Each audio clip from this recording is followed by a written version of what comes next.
Juga masyarakat di pinggiran tambang itu, Pak. Kapan akan dihargain hak mereka juga untuk menikmati kekayaan alam itu, Pak? Apakah hanya karena ormas-ormas keagamaan ini quote and quote dia nggak berjasa dan kemudian katakanlah dalam konteks politik memang itu diperlukan. Tetapi keadilan yang paling mendasar itu dibutuhkan orang-orang di sekitar tambang, Pak. Masyarakat adat, penduduk asli, di mana hak mereka, Pak? Rasanya sih saya nggak setuju ya kalau pendapat bahwa harus yang memberikan IUP itu harus kepada perusahaan-perusahaan gede. Yang kita kasih ini ke perusahaannya. Contoh NU. NU itu membuat PT. PT yang dibuat oleh NU itulah IUP-nya kita kasih ke mereka. Dari kalangan Kristen. Yang kami butuhkan bukan izin tambang. Yang kami butuhkan izin mendirikan gereja. Ini kan satu sinisme yang menyakitkan, Pak. Saya mendengar berkali-kali Pak Menteri memberikan penjelasan ya, dan meyakinkan bahwa ini sudah sesuai dengan peraturan perundang-undangan. Sementara saya juga membaca ada menteri senior lain yang mengatakan bahwa yang namanya izin tambang tidak bisa dibagi-bagikan, tetapi harus dibagikan melalui proses lelang. Jadi mana yang benar, Pak? Apakah membagikan ini sesuai dengan peraturan perundang-undangan? Apakah membagikan ini sesuai dengan rasa keadilan sosial? Dan apakah memang benar bahwa kepala Satgas yang berhak untuk membagikan, bukan Menteri ESDM? Dan ternyata ini juga menimbulkan polemik, Pak. Beberapa pihak, baik di dalam NU sendiri juga menyatakan keberatannya. Ormas yang lain atau lembaga keagamaan yang lain menyatakan juga keberatannya. Saya membaca satu postingan yang lucu sekali dari kalangan Kristen. Yang kami butuhkan bukan izin tambang, yang kami butuhkan izin mendirikan gereja. Ini kan satu sinisme yang menyakitkan, Pak. Ya. Ini lagi rame soal tambang-tambang untuk ormas ini. Saya tidak pada posisi menentang, apalagi karena itu sudah janji Presiden untuk memberikan konsesi tambang ke ormas keagamaan. Dan sejauh ini yang saya tahu NU sudah menerima dengan baik. Saya kira itu kita patut apresiasi. Meskipun organisasi keamanan lain menolak cenderung, ya. Saya nggak tahu, Muhammadiyah katanya masih mikir-mikir. Walaupun di publik kita sudah mendengar cenderung ke arah menolak. Nah, saya ingin sampaikan di sini benar apa yang dikatakan oleh PGI dan KWI. Karena sebenarnya untuk ormas agama yang ngurusin jalan ke surga itu mereka lebih penting bagaimana bisa dapat izin bangun rumah ibadah, Pak, daripada dapat konsesi tambang. Karena itu masih persoalan yang mendasar bagi kita. Pertanyaan saya adalah kalau melihat argumen Pak Menteri, bahwa apa salahnya kita memberikan konsesi tambang kepada ormas keagamaan yang sudah berjuang untuk Republik. Kemudian saya terpikir, Pak, kan banyak pihak lain yang berjuang dan berdarah-darah untuk kemerdekaan kita. Di mana Legiun Veteran Republik Indonesia di sana, Pak? Yang sampai hari ini nggak dapat bulanan, Pak. Mereka menderita, ya. Kenapa, Mas? Ya, nggak ada yang perhatiin, Pak. Mereka yang juga langsung berdarah-darah untuk Republik ini, Pak. Ya, anak cucu para pahlawan kita, di mana hak mereka terhadap sumber daya alam itu? Juga masyarakat di pinggiran tambang itu, Pak. Kapan akan dihargain hak mereka juga untuk menikmati kekayaan alam itu, Pak? Apakah hanya karena ormas-ormas keagamaan ini quote and quote dia nggak berjasa dan kemudian katakanlah dalam konteks politik memang itu diperlukan. Tetapi keadilan yang paling mendasar itu dibutuhkan orang-orang di sekitar tambang, Pak. Masyarakat adat, penduduk asli, di mana hak mereka, Pak? Mereka yang berdiam dari ribuan tahun di Republik itu, di dapil saya Kalimantan Utara sana. Ratusan kapal tiap hari ada di laut, memindahkan batu bara untuk diekspor keluar. Mereka cuma gigit jari. Jangankan tambang, tanah mereka pun diambilin untuk yang namanya plasma dan inting. Sampai sekarang konflik semua, Pak. Gimana Menteri Investasi memikirkan keadilan substansif seperti ini, Pak, distribusi keadilan itu. Jadi saya berharap kalau memang negara mau bayar utang sama rakyatnya yang sudah berjuang, karena kemerdekaan kita ini kan hasil perjuangan semua orang, Pak. Bagaimana dengan ormas, OKP dan sebagainya yang sudah lama ada misalnya. Ini kan harus dipikirkan juga, Pak. Terutama masyarakat pribumi asli di sana, Pak. Bukan masyarakat pribumi, masyarakat setempat, indigenous people. Banyak organisasi adat di Kalimantan, Pak. Hampir semua desa, kecamatan itu ada lembaga adatnya, Pak. Kapan mereka mendapatkan remah-remah kekayaan alam kita ini, Pak? Karena tambang itu semua Kalimantan, Pak. Kalimantan, Sumatera, Sulawesi, nggak ada di Jawa, Pak. Ini gimana kita? Kalau memang serius memberikan keadilan, ya keadilan itu harus berkeadilan.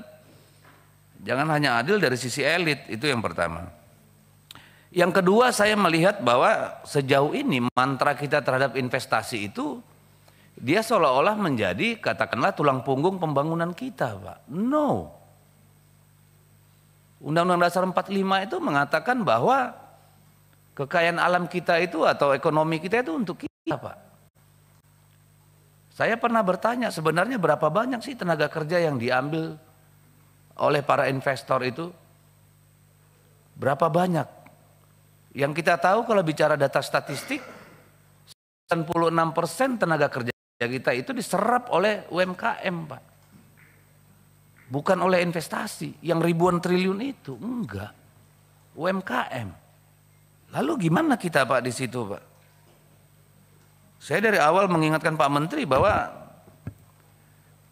sumber daya alam itu adalah modal dasar pembangunan kita, Pak. Bukan komoditas yang kita jual untuk generasi hari ini. Uang kekayaan alam itu kita pinjam dari anak cucu kita kok, Pak. Bukan hak kita untuk diumbar-umbar. Saya kira, saya nggak tahu filosofi seperti ini apakah masih pernah terpikirkan oleh kita. Nah sekarang pertanyaan. Kenapa organisasi kemasyarakatan keagamaan duluan?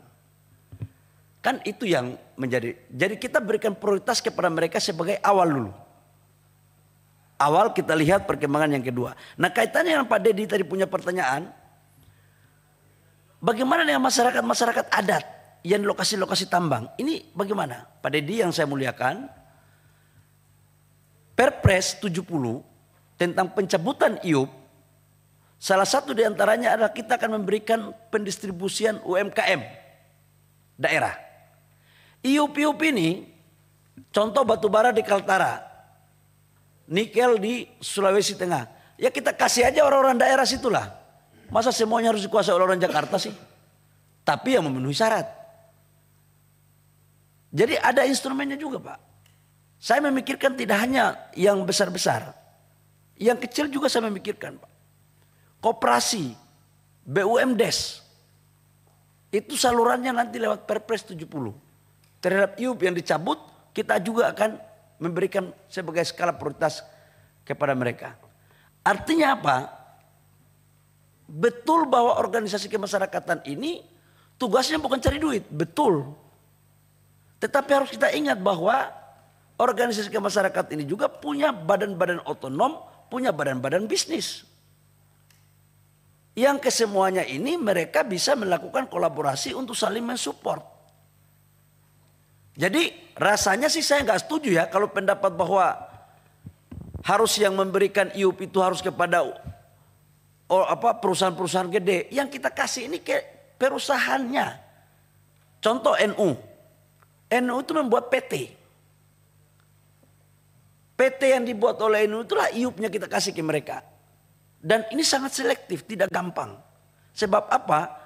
IUP itu tidak dapat dipindah tangankan. Kalau dipindah tangankan, jadilah makelar kayak begitu. Kayak tadi, bisa jual beli. Ini nggak bisa, Pak.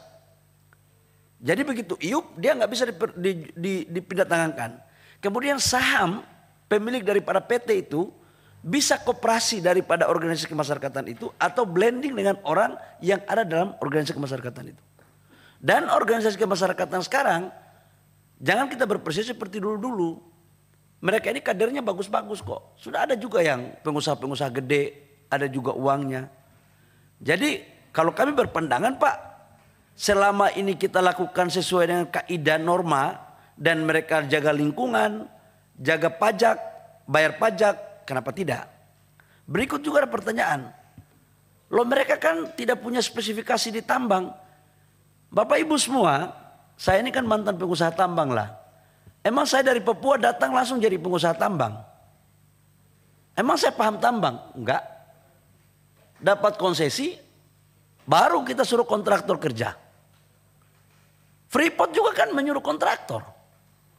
Yang penting disitulah kehadiran pemerintah untuk mendampingi mereka dalam rangka mencari partner yang baik, yang tidak dimanfaatkan, tetapi bisa melakukan sharing profit yang baik. Tujuannya apa?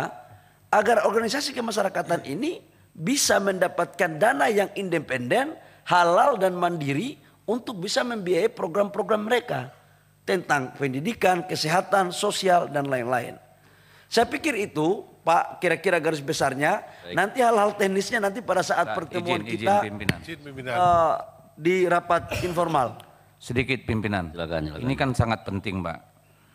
Bapak punya komitmen untuk organisasi di luar organisasi keagamaan juga akan dapat Pak ya. Sorry, tadi yang itu untuk UMKM. Gini, saya kalau UMKM ini Pak terserah lah, tapi saya nggak terlalu ini kalau UMKM, ujungnya kan nanti pendana juga. Saya bicara tentang organisasi Pak, kelompok masyarakat. Misalnya tadi saya katakan, Legiun Veteran itu sekarang semua hidupnya merana Pak. Saya banyak bertemu mereka. Apakah kelompok seperti ini juga tidak perlu kita perhatikan? Khusus di Kalimantan misalnya, itu masyarakat yang berkorban ketika konfrontasi dengan Malaysia. Kalau saya ke Dapil, kalau saya ketemu, pasti mereka mempertanyakan juga. Negara tidak pernah lagi memberikan kepada mereka insentif bulanan atau apapun. Padahal mereka sudah tua-tua. Ini kan kelompok masyarakat yang kalau mengikut apa yang Bapak tadi katakan, berjuang untuk Republik ini mempertaruhkan nyawanya. Lalu yang ketiga, masyarakat adat Pak. Di Kalimantan itu Pak, sampai desa-desa itu punya yang namanya lembaga adat Dayak. Misalnya, ada Dewan Adat Dayak di setiap kabupaten kota maupun provinsi. Nah ini kan sebenarnya pemilik langsung dari kekayaan alam kita itu. Ini bagaimana Pak?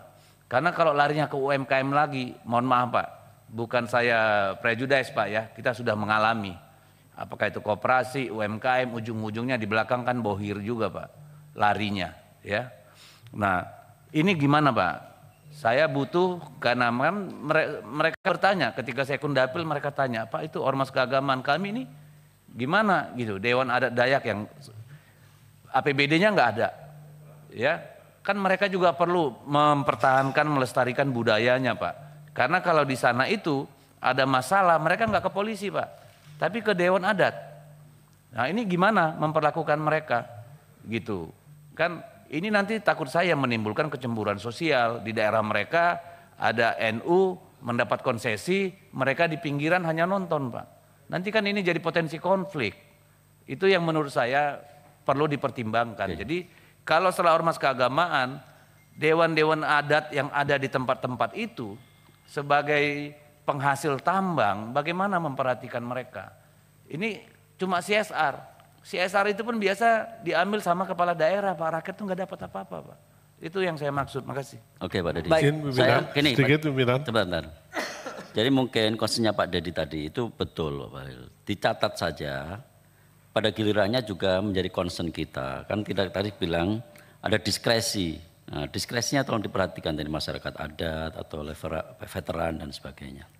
Silakan Pak. Saya mungkin izin menyangkut ini lagi. Yes. Oke. Jadi Pak Menteri, yang saya persoalkan bukan jasanya NU terhadap Republik ini. Udah jelas kalau itu. Republik ini berdiri atas perjuangan para kiai dan santrinya NU. Sehingga ketika itu kemudian ada bagi-bagi dan mereka dapat, ya, menurut saya masih bisa dimengerti dengan mudah. Pertanyaan saya tadi, apakah benar ini satu diskresi? Dan apakah benar Pak Bahlil punya kewenangan untuk memberikan diskresi ini? Karena kita tahu sebelumnya kan ada pernyataan yang clear bahwa izin tambang tidak boleh dibagikan tapi dilelang. Ini yang pertama. Yang kedua, izin tambang hanya boleh diberikan oleh Kementerian SDM. Nah ini yang menjadi concern saya. Kalau memang ini sesuai kewenangan segala macam, dan memang seperti yang tadi Pak Bahlil katakan, mereka punya lembaga yang mengelola secara profesional, sehingga mereka mendapatkan dana untuk membiayai aktivitas mereka, oh ini tidak ada masalah sama sekali. Terima kasih. Ya baik. Silakan. Kalau gini, Singkat aja Pak Menteri biar cepat. singkat aja. Diskresinya Pak, kita itu atas arahan kita godok antara saya sama Menteri SDM. Kita lihat inventarisir mana organisasi kemasyarakatan yang menjadi prioritas. Kemudian kita laporkan kepada Bapak Presiden. Setelah itu baru diputuskan. Jadi posisinya adalah masih posisi seperti sama. Kalau SDM itu bahan hulunya di atas, IUP-nya baru di kami. Kalau WUPK-nya tetap berkoordinasi dengan Kementerian SDM. Jadi normalnya seperti biasa saja. Jadi nggak ada yang tumpang tindih di sana. Dan apalagi ini kan masuk dalam Satgas. Dan Satgas itu adalah ketuanya saya, kemudian anggotanya Pak Menteri SDM. Kami sama-sama kok memutuskan sama-sama. Baik.